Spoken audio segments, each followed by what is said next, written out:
ലാലേട്ടൻ ഇങ്ങനെ തന്നതിന് സ്ക്രീനിൽ 2.25 മണിക്കൂർ ഒരു മോഹൻലാൽ സിനിമ കണ്ടിട്ട് സാധാരണ നമ്മൾ പറയും നെഞ്ചും വിരിച്ച് ഇറങ്ങി വരും. അത് നെഞ്ചും വിരിച്ച് ഇറങ്ങി വരുന്നത് മാത്രമല്ല, മനസ്സ് നിറഞ്ഞ് കണ്ണ് കലങ്ങി എച്ചാതി പടം. അതായത് ഒരു സിനിമ, നമ്മുടെ സിനിമയുടെ മാജിക് എന്നൊക്കെ പറയില്ലേ, അതാണ് സാധനം.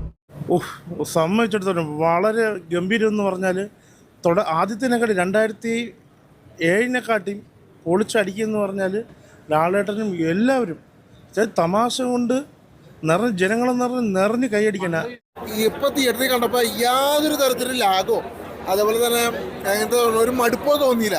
കാരണം അത് പടത്തിന്റെ ക്വാളിറ്റിയാണ്. കാരണം കോമഡിക്കൊക്കെ അത്യാവശ്യം ആവശ്യത്തിൽ കൂടുതൽ കോമഡിയും കാര്യങ്ങളും, പിന്നെ അത് മറ്റേ അറ്റ്മോസ് സൗണ്ടൊക്കെ ഉണ്ടാകും.